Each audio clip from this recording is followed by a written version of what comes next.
Hi అండి. పిల్లలకి moral values తెలపడానికే ఈ కథలు, తెలుగు కథలు. వీటిని మీకు నచ్చినట్టయితే తప్పకుండా సబ్స్క్రైబ్ చేసుకుని, లైక్ చేసి, షేర్ చేయండి. పిల్లల్లో మోరల్ వాల్యూస్ నింపడమే దీని ముఖ్య ఉద్దేశం. తప్పకుండా లైక్ చేసి సబ్స్క్రైబ్ చేసుకోండి. ఒక ఊరిలో రామయ్య అనే ఒక పేద రైతు ఉండేవాడు. రామయ్య కొన్నాళ్ళుగా క్షామ పరిస్థితులను అనుభవిస్తున్నాడు.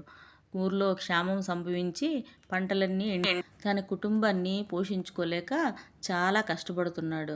ఏమి చెయ్యాలో తోచని పరిస్థితిలో రామయ్య చాలా ఆలోచిస్తూ ఉండిపోయేవాడు. తనకి పంటలు పండించడం తప్ప మరో పని తెలిసేది కాదు. రామయ్య సాధారణ జీవితం గడిపేవాడు. అతనికి రోజు పొలంలో కష్టపడి తన కుటుంబాన్ని పోషించుకునేవాడు. ఒకరోజు రామయ్య తన పొలంలో పనిచేస్తుండగా నేలలో ఏదో మెరిసినట్లు కనిపించింది. ఆసక్తిగా తవ్వి చూస్తే అక్కడ ఒక చిన్న పెట్టెలో బంగారు నాణేలు కనిపించాయి. అది చూసి రామయ్య ఆశ్చర్యపోయాడు. తన దగ్గర బంగారం దొరికిందంటే జీవితం మారిపోతుందని చాలామంది అనుకుంటారు. కానీ రామయ్య అలా అనుకోలేదు.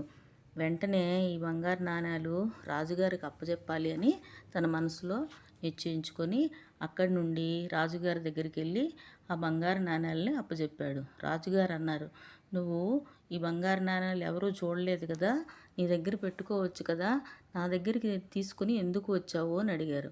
అంతా రామయ్య అన్నాడు, ఇవి నావి కానివి నా దగ్గర ఎలా పెట్టుకుంటాను అని అన్నాడు. వెంటనే రాజుగారు మెచ్చుకొని రామయ్యకి కావలసిన ఆహార పదార్థాలని కొంత పొలాన్ని ఇచ్చి అక్కడి నుంచి సాగనంపారు. రామయ్య చాలా సంతోషపడి ఊర్లోని వాళ్ళందరితో ఆహారాన్ని పంచుకున్నాడు. ఇచ్చిన పొలంలోని పంటలు పండించుకొని సంతోషంగా ఉన్నాడు.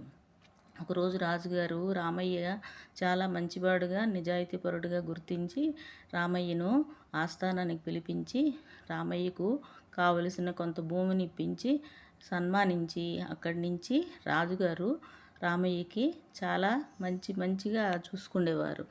ఆ తర్వాత రామయ్య తాలూకు మంచితనం అందరి నోట విని రామయ్యకి ఆ ఊరు పెద్దగా నియమించి రాజుగారు సన్మానం చేశారు. ఆ రోజు నుంచి రామయ్య ఊరిలోని పెద్ద మనిషిగా ఉండి అక్కడ ఉన్న కుర్రవాళ్ళందరికీ మంచి బుద్ధులు నేర్పుతూ, నీతి పాఠాలు చెప్తూ, ఎలా బతకాలి, ఎలా మనం నడుచుకోవాలి అని. నిజాయితీ ఎప్పుడూ మనకి మంచి ఫలితాలను ఇస్తుంది. ధనాన్ని అన్యాయంగా సంపాదించినా దాని సుఖాన్ని మనం ఆస్వాదించలేము. ధర్మాన్ని